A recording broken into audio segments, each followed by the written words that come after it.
Hello बेटा, कैसे हो आप सब? क्लास 12 के स्टूडेंट्स महारथियों, आप सबका फिर से एक बार स्वागत है। और बेटा आज हम लोग एक नई सीरीज लेकर के आए हैं पीवाईक्यू सॉल्व करने के लिए।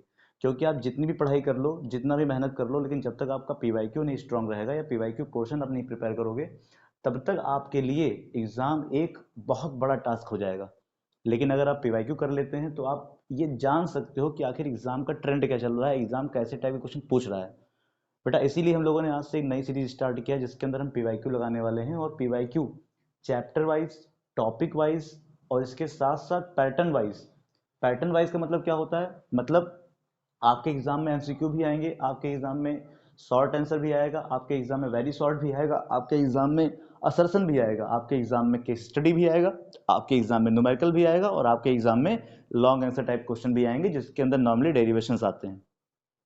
इन सारे टाइप को हम एक एक करके हर एक चैप्टर से लगाएंगे। तो फिर आप सोचो कि आखिर हमारे चैप्टर में क्या बचने वाला है, क्या कोई ऐसी चीज बचेगी जो हम ना कर पाए? आप कहेंगे बिल्कुल नहीं, हम लोग सारी चीज करने के लिए महारथी बन जाएंगे। तो बेटा इसी महारत को हासिल करने के लिए सबसे पहला स्टेप होता है एमसीक्यू। मतलब बेटा यहाँ पे हम लोग पीवाईक्यू करने वाले हैं और पीवाईक्यू के अंदर सबसे पहले करेंगे एमसीक्यू। और किस टॉपिक को कवर करने वाले हैं वो नेम ऊपर लिखा हुआ है, आप देख लो आराम से धूमधाम से। तो बेटा न्यूमेरिकल की शुरुआत करते हैं, एमसीक्यू की शुरुआत करते हैं बिना लेट किए, रफ्तार के साथ में, क्योंकि बहुत सारे एमसीक्यू करने हैं और कम टाइम के अंदर करने की कोशिश करना है जिससे कि आपको मैक्सिमम बेनिफिट मिल सके। अब बेटा देखो न्यूमेरिकल नंबर 1 क्या कह रहा है। न्यूमेरिकल नंबर 1 कह रहा है या एमसीक्यू नंबर 1 कह रहा है आपकी भाषा में, कह रहा है two charge of equal magnitude kept at a distance of R exert a force F on each other. If the charge are half and distance between them is double, then the new force acting on each charge। कहने का मतलब है two charge of equal magnitude, मतलब यहाँ पे बेटा दो charge हैं Q1 और Q2 और दोनों का मैग्नीट्यूड क्या है? इक्वल है यानी Q है। इसकी जो डिस्टेंस है बेटा वो डिस्टेंस कितनी है? डिस्टेंस यहाँ बोला हुआ है आपको R। और कह रहा है अगर फोर्स F हो तो आप कहेंगे बेटा अगर चार्ज पता है, R पता है, F पता है, तो आप कहेंगे यहाँ पे कूलम्ब्स लॉ से फोर्स का फॉर्मूला हो जाएगा K Q1 Q2 upon R square. तो आप कहोगे यहाँ पे F is equal to K Q1 Q2 का मतलब हो गया आपका दोनों Q है तो Q square upon R square. तो F is equal to K Q square upon R square आ गया। अब आपसे बोल रहा है बट बट के आगे क्या लिखा हुआ है देखो, चार्ज आर हाफ। अगर बेटा चार्ज क्या हो जाए? Charge are half. चार्ज अगर बेटा हाफ हो जाएगा तो आप कहेंगे चार्ज तब क्यू नहीं रहेगा, क्या हो जाएगा? Q by two. और दूसरा वाला चार्ज भी क्या हो जाएगा? Q by two. And distance is double. और बेटा डिस्टेंस डबल हो गई तो बेटा नई वाली डिस्टेंस क्या हो जाएगी? तो आप कहोगे नई वाली डिस्टेंस पहले आर थी, अब नई वाली डिस्टेंस क्या हो जाएगी? Two R. तो अब अगर बेटा आप फॉर्मूला निकाल लेंगे तो आप कहेंगे फोर्स, तब आपका फोर्स एफ नहीं रहेगा, मान लेते हैं फोर्स क्या हो जाएगा? F dash. इसको बोलते हैं न्यू फोर्स। तो एफ डैश की वैल्यू अगर निकालोगे तो आप कहोगे के कांस्टेंट सेम ही रहेगा, लेकिन अब चार्ज की वैल्यू हो जाएगी बेटा क्यू बाई टू और दूसरा वाला चार्ज भी आपका हो गया क्यू बाई टू अपॉन, अब जहां पे आर लिखा है वहां पे क्या लिख दोगे? Two R. तो टू आर का स्क्वायर हो जाएगा। F dash is equal to K, Q और क्यू हो जाएगा क्यू स्क्वायर। अच्छा ये फोर कहाँ आएगा बेटा? अपॉन में आएगा। और टू आर का स्क्वायर करोगे तो फोर आर स्क्वायर। तो F dash is equal to हो गया आपका K Q square upon four four जा 16 आर स्क्वायर। क्यों बेटा? क्या इसको अगर हम तरीके से लिखें तो F dash is equal to 1/16 K Q square upon R square लिख सकते हैं? बिल्कुल लिख सकते हैं। और आप बताओ बेटा K Q square upon R square किसकी वैल्यू है? एफ की। तो आप कहेंगे जो न्यू फोर्स आएगा वो एफ अपॉन क्या आ जाएगा? 16। क्यों बेटा? न्यू फोर्स आपका F1 16। ऑप्शन नंबर कौन सा आ गया आपका बेटा? Option number D. Option number D is a right answer of this question. तो बताओ कितना आसान क्वेश्चन था, ये पीवाईक्यू का क्वेश्चन है। तो क्या ये क्वेश्चन आप नहीं कर सकते हो? बिल्कुल कर सकते हो, बस दिक्कत क्या है कि आप क्वेश्चन लगाते नहीं हो। अगर आप क्वेश्चन लगाओ तो शायद ही कोई क्वेश्चन जो आपसे ना लगे, क्योंकि बोर्ड का लेवल आपके स्टैंडर्ड से ऊपर नहीं हो सकता है। आप जितना पढ़ते हैं उससे कम ही बोर्ड पूछेगा। बस तरीके से पढ़ना आपको आना चाहिए।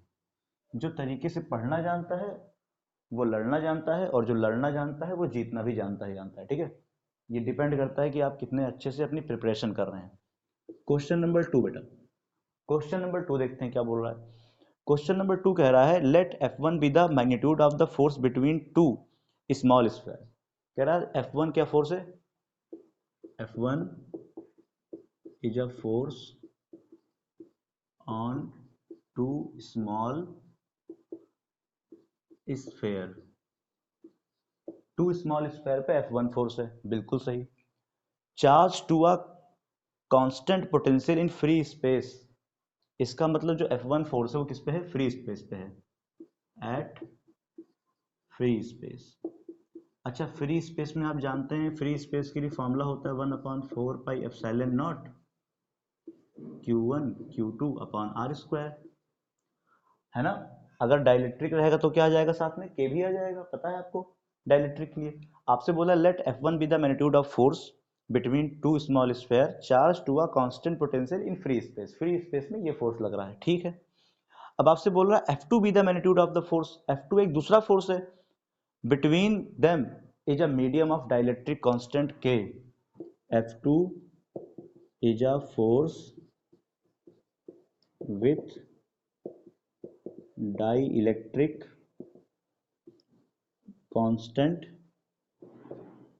K, कांस्टेंट K के लिए, डाइलेक्ट्रिक कांस्टेंट K के लिए फोर्स F2 है, तो इसके लिए अगर बेटा फोर्स की वैल्यू निकालोगे तो आप कहोगे 1/4 pi epsilon naught K Q1 Q2 upon R square, और कुछ तो चेंज है नहीं। तो आपसे बोला है then F1 upon F2 is, F1 upon F2 की वैल्यू क्या होगी, तो आप कहेंगे बेटा देखो F1 अपॉन F2, F1 की वैल्यू देखो दी हुई है 1/4 पाई एप्सिलॉन नॉट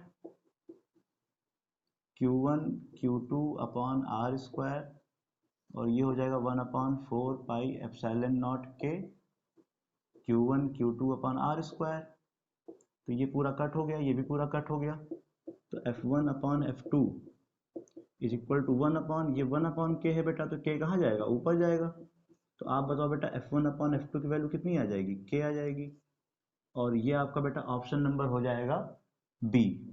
तो option number B is a right answer of this question. कोई दिक्कत हो बेटा बताओ इस क्वेश्चन में, कितने आसान और जबरदस्त क्वेश्चन आप लगा रहे हो, इससे इजीएस्ट क्वेश्चन और क्या हो सकता है। तो बेटा इस तरीके से लगाते हैं, अब स्क्रीनशॉट लेते रहिएगा, मैं 2 सेकंड के लिए अलग हो जाता हूँ, जिससे कि अगर आपको लिखने में प्रॉब्लम हो या टाइम की बचत करनी हो तब स्क्रीनशॉट ले लीजिए, और बाद में जब टाइम मिलेगा तो इसको नोट करते रहिएगा, क्योंकि आप इसी बहाने कम से कम दोबारा क्वेश्चन लगाओगे तो आपका सेल्फ रिवीजन भी हो जाएगा। बेटा क्वेश्चन नंबर देखो, हम लोग थर्ड देखते हैं कि आखिर क्वेश्चन नंबर थर्ड हमसे क्या कहना चाह रहा है। क्वेश्चन नंबर थर्ड का कह रहा है two charge sphere A and B having their radius in the ratio of, हम लेट कर लेते हैं, let the radius of two sphere A and B. आपसे कह रहा है बेटा कि two charge sphere A and B having their radii R 1:2, मतलब दोनों चार्ज हैं, दोनों की रेडाई, तो इसको मान लेते हैं आर ए वाले स्फेयर की रेडियस आर ए, और बी वाली रेडियस की, दो बी वाला जो स्फेयर उसकी रेडियस आर बी, वो दिया है 1:2, मतलब आप कह सकते हैं यहाँ पे R A upon R B कितना दिया हुआ है, 1/2 दिया हुआ है, बिल्कुल सही। अब आपसे बोल रहा है यहाँ पर are connected together with a conducting wire, देखो जब भी वायर कनेक्ट होगा, अगर कनेक्टेड रहेगा वायर से, कनेक्टेड टू वायर टुगेदर, जब भी एक साथ ही कनेक्ट रहेगा उस कंडीशन में चार्ज क्या रहेंगे, चार्ज आर सेम, जब भी वो टच करेगा टुगेदर होगा तो charge are same on both sphere, तो दोनों स्फेयर के ऊपर चार्ज क्या रहेंगे, सेम रहेंगे, मतलब दोनों पे चार्ज क्या रहेंगे, Q1 Q2 इक्वल रहेंगे, मतलब QA और QB क्या हो जाएगा, इक्वल हो जाएगा, ठीक है। तो उसको हम मान लेते हैं Q से लिख देते, जब QA QB इक्वल है तो Q से लिख दिए, क्यों इक्वल है, क्योंकि दोनों चार्ज टुगेदर हैं, टुगेदर मतलब साथ साथ है, तो वहां पे दोनों पे चार्ज क्या रहेंगे, सेम रहेंगे बेटा, ठीक है।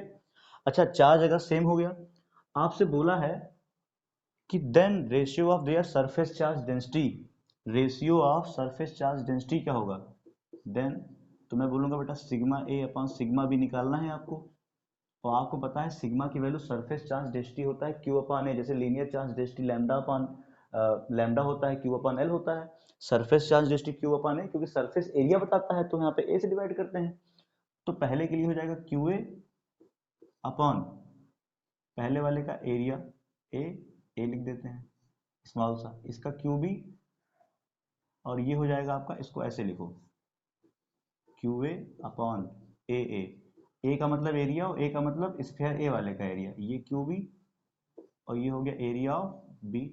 तो बेटा आप जानते हो कि दोनों स्फीयर का एरिया क्या है, मतलब दोनों स्फीयर का जो चार्ज है वो क्या है, सेम। तो आप कहेंगे sigma A upon sigma B, और ये हो जाएगा आपका क्यू अपॉन, अच्छा इसके एरिया के लिए क्या हम पाई आर ए स्क्वायर लिख सकते हैं क्योंकि स्फीयर है। अच्छा ये तो क्यू है, तो ये हो जाएगा पाई आर बी स्क्वायर। क्या दोनों में क्यू क्यू कट जाएगा, बिल्कुल कट जाएगा। पाई पाई कट जाएगा, बिल्कुल कट जाएगा। तो sigma A upon sigma B is equal to, देखो ये आर बी स्क्वायर ऊपर जाएगा और ये आर ए स्क्वायर कहाँ आ जाएगा, नीचे आ जाएगा। तो ये बताओ बेटा sigma A upon sigma B is equal to R B upon R A को क्या हम R B upon R A का होल स्क्वायर लिख सकते हैं? तो आप कहेंगे बिल्कुल लिख सकते हैं, क्यों नहीं लिख सकते हैं?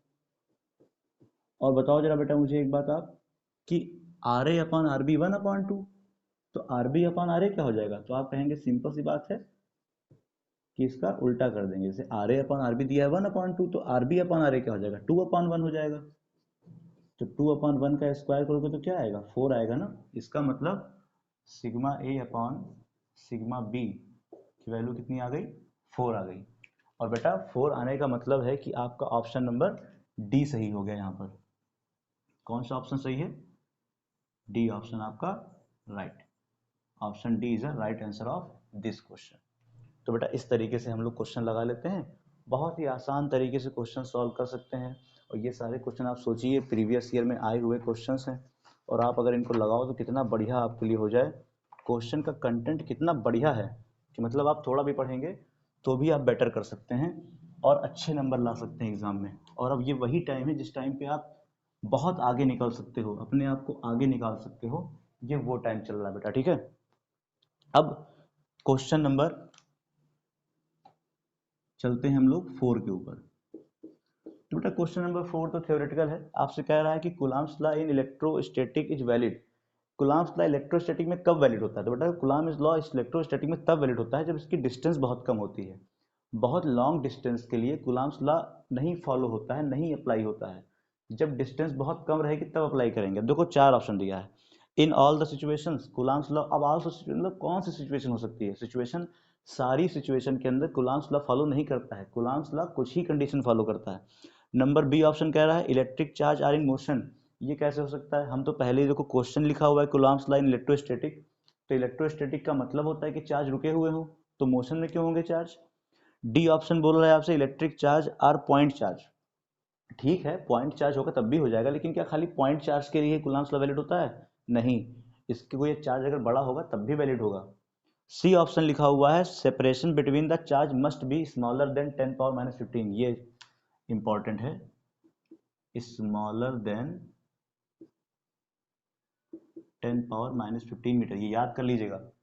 अगर दो अगर चार्ज के बीच में कूलम्ब्स लॉ अप्लाई होना है तो वो डिस्टेंस 10 पावर माइनस 15 मीटर से कम की होनी चाहिए। इतने कम डिस्टेंस में जब दो चार्ज रहेंगे तब उस पर कूलम्ब्स का लॉ अप्लाई होगा।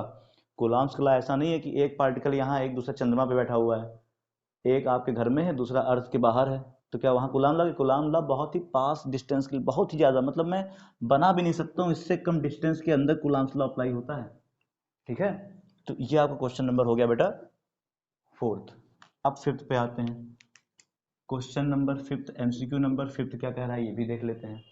एमसीक्यू नंबर फिफ्थ बेटा आपसे ये कह रहा है two similar sphere having plus Q and minus Q charges are kept at a certain distance. कह रहा है दो चार्जेस हैं बेटा, एक चार्ज देखो आपका क्यू है, सिमिलर चार्ज है तो आप जानते हैं क्यू, और दूसरा चार्ज इससे कुछ डिस्टेंस पर रखा हुआ है, उसका भी क्या है, प्लस क्यू है। दो चार्ज हैं, पहला वाला भी क्यू दूसरा वाला क्यू, इसको मान लेते हैं ए, इसको मान लेते हैं B. Are kept between the small distance, तो हम मान लेते हैं बेटा वो डिस्टेंस कितनी है, आर है। आर डिस्टेंस पे दो चार्ज रखे हुए हैं, रख दिया, मैंने भी रख दिया, जो क्वेश्चन ने बोला वो किया है। F force act between the two, इन दोनों के बीच कौन सा फोर्स वर्क कर रहा है बेटा, एफ। कह रहा है F force done between A and B. अब मैंने ए बी मान लिया, क्वेश्चन ने ए बी नहीं माना है, तो इस एफ फोर्स की वैल्यू क्या आएगी बेटा, तो आप कहेंगे इस एफ फोर्स की वैल्यू आएगी के, और ये भी क्यू वो भी क्यू, तो क्यू और क्यू क्या हो जाएगा, क्यू स्क्वायर, और डिस्टेंस कितनी है, आर स्क्वायर। ये फोर्स निकल के आया, ठीक है। अब यहाँ पे आगे आपसे बोल रहा है बेटा, if at the mid of the two sphere another similar sphere having plus Q charge is kept, अगर इसके बीचों बीच में हम एक चार्ज और रख दें बेटा क्यू, ठीक है, सिमिलर चार्ज रख दिया हमने, प्लस क्यू है, प्लस क्यू रख दिया, तो कह रहा है then it experience a force magnitude and direction, तब बताओ बेटा ये वाला चार्ज कितना फोर्स एक्सपीरियंस करेगा। तो आप जानते हैं बेटा, अब इस वाले चार्ज के ऊपर ये भी फोर्स लगा रहा होगा, और अब इस वाले चार्ज के ऊपर ये भी फोर्स लगा रहा होगा। ये आपका चार्ज कैसा था, माइनस था, ध्यान रखिएगा, ठीक है, मैंने प्लस लिख दिया था। अच्छा तो ये बताओ, ए वाला जब फोर्स लगाएगा तो देखो ये भी प्लस में, ये भी प्लस में, जब दोनों प्लस में तो किस तरफ एक रिपल करेंगे, इस तरफ रिपल करेंगे, इस फोर्स की वैल्यू क्या हो जाएगी, एफ ए। अच्छा देखो ये प्लस में ये माइनस में, तो आप जानते हैं कि माइनस वाला क्या करेगा, अट्रैक्ट करेगा किसकी तरफ, अपनी तरफ, तो एफ बी फोर्स कहाँ लगेगा, एफ बी फोर्स भी इस तरफ लगेगा, है कि नहीं। जैसे आप जानते हो बेटा एफ ए फोर्स भी इस तरफ लगेगा, और एफ ए क्यों लग रहा है इस तरफ, क्योंकि देखो ये भी प्लस में, ये भी प्लस में, तो रिपल करेगा, तो एफ ए और दूर चला गया, और ये है आपका एफ ए, ये एफ बी है, तो ये क्या करेगा, ये भी इसको अट्रैक्ट करेगा, रिपल करेगा, ठीक है, इस तरीके से हो गया। जब दोनों फोर्स की, अब देखो बेटा एफ ए फोर्स कौन सा है, F A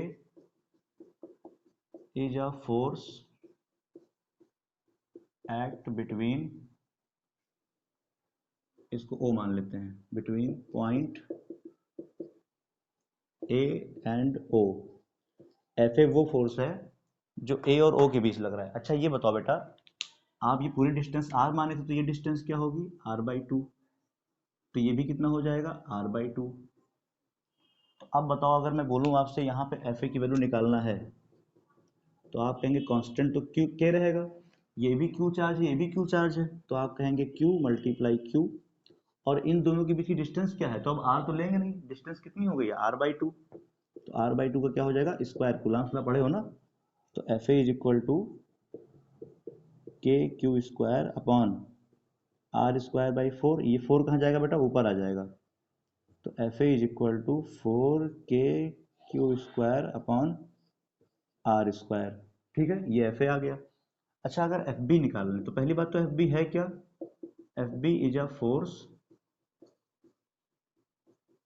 act between O and B, O and B, तो एफ बी की वैल्यू आप जानते हैं, पहली बात तो कांस्टेंट के रहेगा, ये भी क्यू चार्ज, ये भी क्यू चार्ज, सिर्फ मैग्नीट्यूड लेते हैं बेटा, तो आपको माइनस नहीं लगाना है, डिस्टेंस क्या है, आर बाई टू का स्क्वायर, तो आप कहेंगे बेटा F B is equal to, देखो फिर टू का स्क्वायर फोर ऊपर चला जाएगा, four K Q square upon R square, देखो एफ ए भी उधर लग रहा है, एफ बी भी उधर लग रहा है, जब एफ ए एफ बी दोनों उधर लग रहा है, तो आपसे अगर बोलेंगे बताओ बेटा एफ नेट क्या होगा, तो आप कहेंगे एफ नेट हो जाएगा आपका F A plus F B, तो एफ नेट अगर निकालोगे तो एफ ए की वैल्यू तो कितनी आई है, four K Q square upon R square, four K Q square upon R square, और एफ बी कितना आया है, तो वो भी आप कहेंगे four K Q square upon R square, तो बेटा यहाँ पे जो टोटल फोर्स निकल के आएगा वो कितना आएगा, तो आप कहेंगे एफ नेट आपका आ जाएगा four plus four eight K Q square upon R square,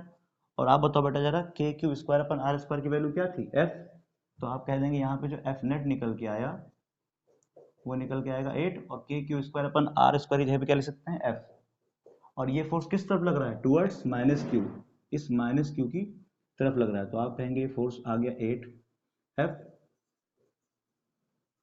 towards minus Q, मतलब ये फोर्स जो लगेगा वो किस तरफ लगेगा, माइनस क्यू की तरफ अप्लाई होगा, तो ये बेटा आपका आंसर हो गया, आपका ऑप्शन नंबर ये हो जाएगा C, option number C is the right answer of this question. तो इस तरीके से बेटा हम सॉल्व कर लेते हैं क्वेश्चन नंबर फिफ्थ। उम्मीद करते हैं समझ में आया होगा, कोई दिक्कत हो तो एक बार रिपीट कर लीजिएगा, देख लीजिएगा दोबारा, वैसे मुझे लगता नहीं है कि ऐसा कोई क्वेश्चन है ये, और सोचिए इस तरह क्वेश्चन आ रहे हैं तो इतना तो क्लास ट्वेल्थ का लेवल डिजर्व करता है क्वेश्चन देना, अब इससे भी आसान क्वेश्चन आपको क्या दे दिया जाए करने के लिए, ऐसे क्वेश्चन तो 1 मार्क्स में आ ही सकते हैं करने के लिए, और ये मैं समझा रहा हूँ इसलिए इतना टाइम लग रहा है, अगर आप करने के लिए बैठोगे तो उतना मुश्किल काम नहीं है ना, आप घर से निकलो, तो घर से निकलने का मतलब आप कोशिश तो करिए, है ना, मंजिलें मिल ही जाती हैं भटकते भटकते, बहके हुए तो वो हैं जो घर से निकले ही नहीं, तो बेटा आप अगर घर से निकलोगे ना तो भटकते भटकते पहुंच जाओगे सही मंजिल तक, लेकिन अगर आप निकलेंगे ही नहीं तो कोई भी आपका बेड़ा पार नहीं लगा सकता है। न्यूमेरिकल नंबर 6, एमसीक्यू नंबर 6 देखते हैं क्या बोल रहा है। कह रहा है 4 equal charges Q R place at a 4 corner. देखिए सबसे पहले यहाँ पे देखिए 4 चार्जेस हैं, 4 चार्जेस हैं, किस टाइप के। जैसे कह रहा है यहाँ पे देखो एक बना हुआ है स्क्वायर, मैंने कहा देखो ये हो गया आपका 20 सेंटीमीटर, और मैं यहाँ भी बना लेता हूँ इस तरीके से।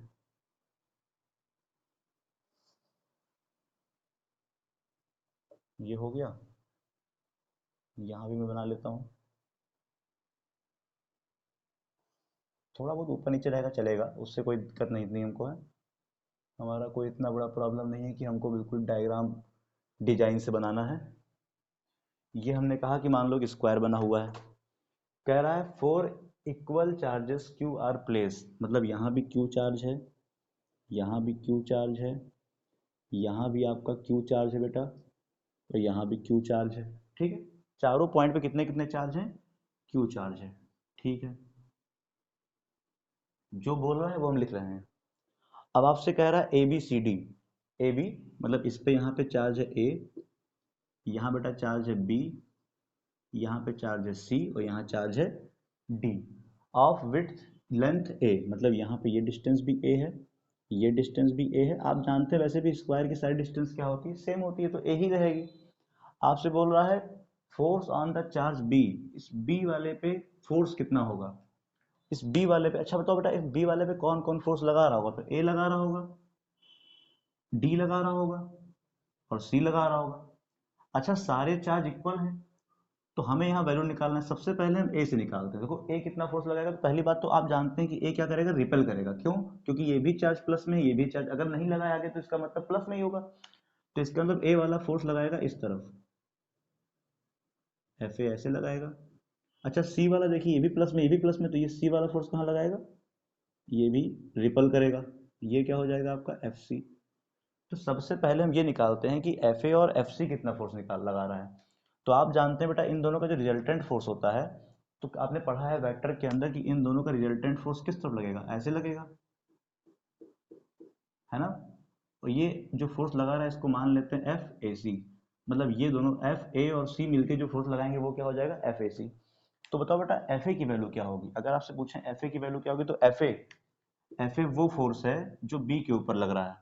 तो आप कहेंगे बेटा एफ ए की वैल्यू अगर निकालनी है तो एफ ए के लिए के, और देखो ए के ऊपर चार्ज क्यू है और बी के ऊपर चार्ज क्यू है, तो क्यू मल्टीप्लाई क्यू, और दोनों के बीच की डिस्टेंस कितनी हो गई, ए स्क्वायर। तो आप कहेंगे यहाँ पे एफ ए निकल के आ जाएगा आपका K Q square upon A square. अच्छा अगर एफ सी की वैल्यू निकालें तो कितना आएगा, तो आप कहेंगे देखो बेटा एफ सी के लिए कांस्टेंट तो के रहेगा, और सी के ऊपर भी चार्ज क्यू है, और यहाँ बी के ऊपर भी चार्ज क्यू है, तो क्यू मल्टीप्लाई क्यू, और दोनों के बीच की डिस्टेंस कितनी हो जाएगी, ए स्क्वायर। तो आप कहेंगे F C is equal to K Q square upon A square, आएगा ना। लेकिन ये तो ए की वैल्यू आई और सी की वैल्यू आई, तो इन दोनों का रिजल्टेंट क्या होता है, ए सी। तो आपने पढ़ा है यहाँ पे एंगल तो बन रहा होगा 90। तो आपने पढ़ा है कि vector sum of F A and F C, F A और एफ सी का क्या करेंगे, वेक्टर सम करेंगे। अच्छा वेक्टर सम करने का मतलब हो गया एफ ए और एफ सी का कि हम यहाँ पे एफ ए सी निकालेंगे। तो उसके लिए फॉर्मूला होता है आपका F A square plus F C square, plus formula हमने पढ़ा है 2 एफ सी कॉस 90 डिग्री। तो कॉस 90 की वैल्यू क्या हो जाएगी, जीरो। तो बेटा जब जीरो हो जाएगा तो आप कहेंगे F A C is equal to F A square plus क्या बचेगा, एफ सी स्क्वायर। ये पूरा पोर्शन क्या हो गया, जीरो हो गया। अब यहाँ पे देखो आप बेटा एफ ए सी, एफ ए की वैल्यू कितनी है, देखो एफ ए की वैल्यू आपकी है के Q square upon A square, और उसका क्या लगा हुआ है, स्क्वायर लगा हुआ है ना, प्लस एफ सी की वैल्यू कितनी है, देखो के Q square upon A square, और स्क्वायर लगा है तो हमने भी क्या लगा दिया, स्क्वायर लगा दिया।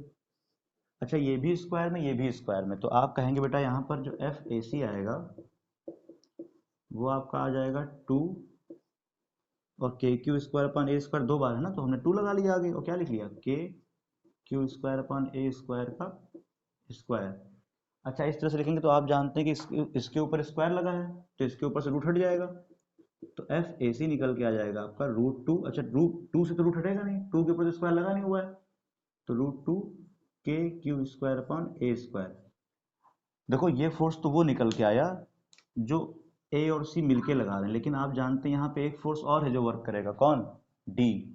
डी वाला भी इसके ऊपर फोर्स लगाएगा और वो क्या लगाएगा, वो इस तरीके से फोर्स लगा रहा होगा इसके ऊपर, एफ डी। तो आप देखिए बेटा एफ डी, पहली बात तो एफ डी फोर्स कितना लगा रहा होगा, हम कहेंगे एफ डी की वैल्यू क्या होगी, तो आप कहेंगे देखिए बेटा एफ डी, पहली बात तो आप जानते हैं डायगोनल यहाँ पे होता है a√2। आपने शायद पढ़ा हो कि जो डायगोनल की वैल्यू होती है वो कितनी होती है बेटा, a√2 होती है। तो मुझे लग रहा है कि आपको पता होगा कि अगर ये साइड ए है तो डायगोनल कितना हो जाएगा, a√2 हो जाएगा स्क्वायर का। तो अब अगर मैं बेटा आपसे पूछूं कि यहाँ वैल्यू क्या निकल के आएगी, तो आप कहेंगे F D is equal to K, तो रहेगा रहेगा ये भी चार्ज क्यू, ये भी चार्ज क्यू, ये भी चार्ज क्यू, ये भी चार्ज क्यू, तो क्यू स्क्वायर। और डिस्टेंस अब ए नहीं है, कितनी हो गई है, a√2 का स्क्वायर, तो आप कहेंगे F D is equal to आ जाएगा आपका के क्यू स्क्वायर अपॉन, देखो ए का स्क्वायर तो ए स्क्वायर और √2 का स्क्वायर 2 हो गया। अब देखो बेटा जिस तरफ एफ ए सी फोर्स लग रहा था उसी तरफ एफ डी फोर्स लग रहा है, तो अगर एफ ए सी और एफ डी को जोड़ेंगे तो क्या निकल के आ जाएगा, total force on the B, then the net force on charge B. B charge पे अगर टोटल फोर्स निकालना होगा तो क्या करना पड़ेगा, एफ डी को ऐड करना पड़ेगा किसमें, एफ ए सी में। एफ ए सी और एफ डी आप ऐड करिए, तो एफ डी का फोर्स देखो बेटा कितना निकल के आया, K Q square upon 2a square. F A C कितना निकल के आया है, √2 K Q square upon A square. अच्छा आप देखो यहाँ कॉमन क्या है, तो बेटा कॉमन यहाँ पे देखो क्या हो रहा है, के ए स्क्वायर अपॉन ए स्क्वायर यहाँ भी है, के Q square upon A square यहाँ भी है, तो यहाँ बचेगा 1/2 प्लस √2, और ये हो गया आपका K Q square upon A square. यहाँ तो कोई डाउट कोई समस्या हो तो बताओ, कोई समस्या नहीं। आप जानते हो बेटा इसको सॉल्व करेंगे तो 1 लिखा है और इस 2 को ऊपर मल्टीप्लाई करेंगे तो 2√2 अपॉन 2 ऐसे लिख सकते हो ना, तो ये के Q square upon A square, ये टोटल वैल्यू आपकी किसकी आ गई बेटा, एफ बी। मतलब बी के ऊपर लगने वाले टोटल फोर्स की वैल्यू क्या हो जाएगी आपकी, ये हो जाएगी। खूब बढ़िया क्वेश्चन था, सोचिए ऐसे क्वेश्चन बेटा 1 नंबर में आ रहे हैं तो लेवल क्या एग्जाम का होता है, आप सोचिए ये क्वेश्चन आपको करना पड़ेगा 1 और 2 मिनट के अंदर आपको करना पड़ेगा। ये क्वेश्चन को कर तो लेंगे, करने वाले बच्चे करते ही हैं तभी तो एग्जाम में आ रहा है, लेकिन आप अपने आप को देखिए कि क्या आप ऐसा क्वेश्चन एग्जाम में कर पाएंगे। ये बेटा आपका ऑप्शन नंबर हो जाएगा C, option number C is the right answer of this question. ठीक है, तो इस तरह से बेटा कर लेते हैं। इस क्वेश्चन को आप नोट करिए, मतलब इसका स्क्रीनशॉट ले लीजिएगा और फिर नोट करने की कोशिश करिएगा। उम्मीद करते हैं आपको ये क्वेश्चन बढ़िया तरीके से समझ में आया होगा। इस क्वेश्चन के अंदर कोई भी डाउट आपको होगा नहीं, ऐसा मैं मान सकता हूँ, बाकी हो तो अब क्या बताया जाए।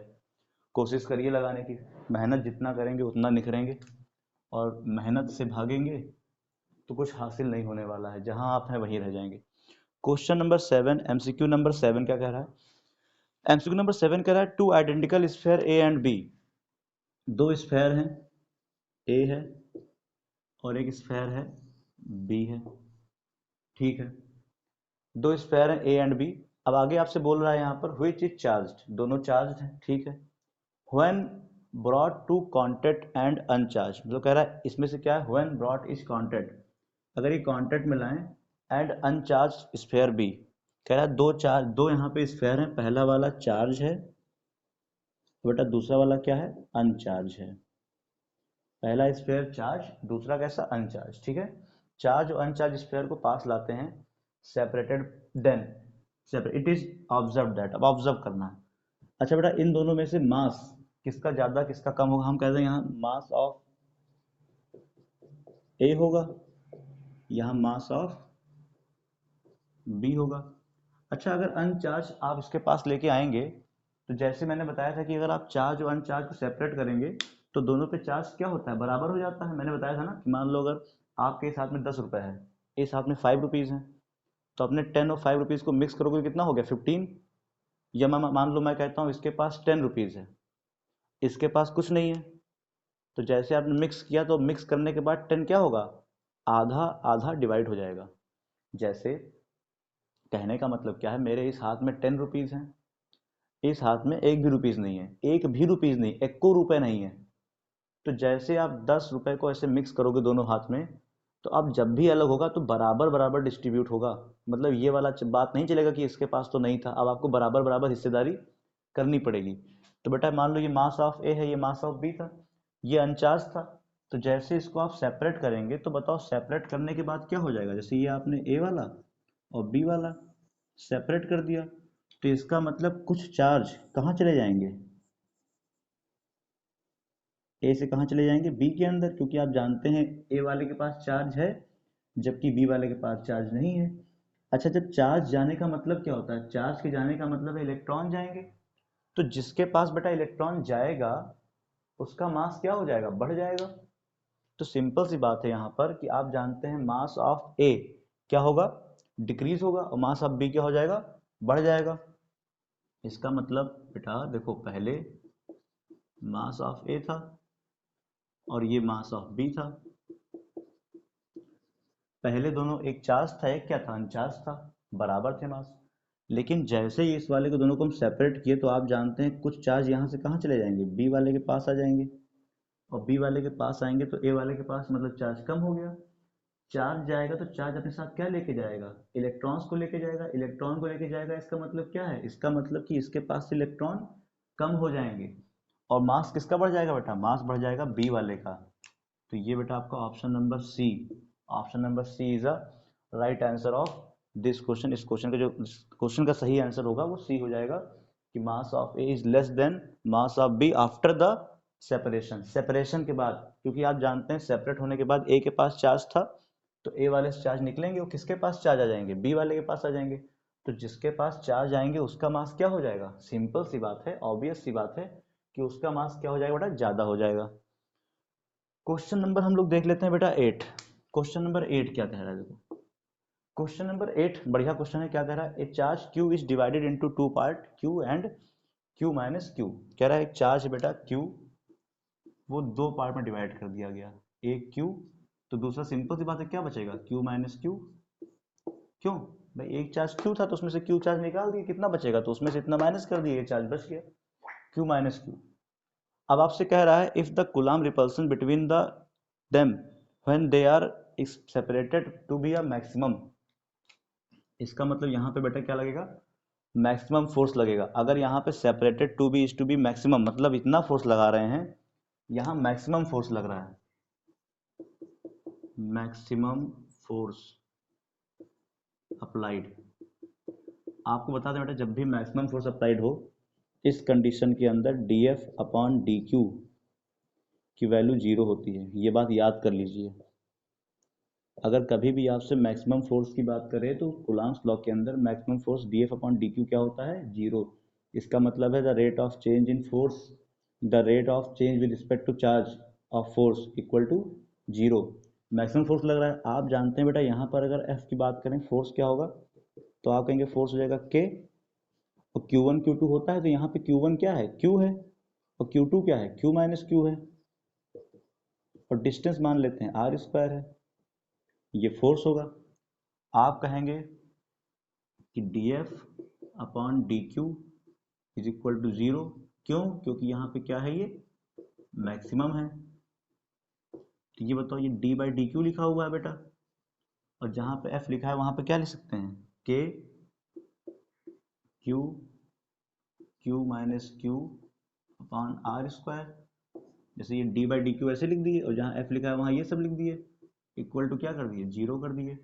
आपको पता है बेटा कि ये देखो डी कांस्टेंट क्या क्या है, तो आप कहेंगे के कांस्टेंट है, आर स्क्वायर कांस्टेंट है, तो डी बाई डी क्यू किसका करेंगे, क्यू, और क्यू माइनस क्यू।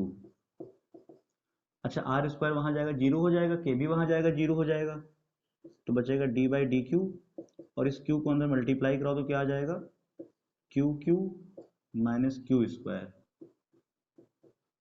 अच्छा आप बताओ, अगर इसका हम डिफ्रेंशिएशन करें तो ये कैपिटल क्यू कांस्टेंट हो जाएगा, तो डी बाई डी क्यू किसका करेंगे, क्यू का करेंगे। तो यहाँ पे डी बाई डी क्यू किसका करेंगे बेटा, तो आप कहेंगे यहाँ पे क्यू स्क्वायर का करेंगे।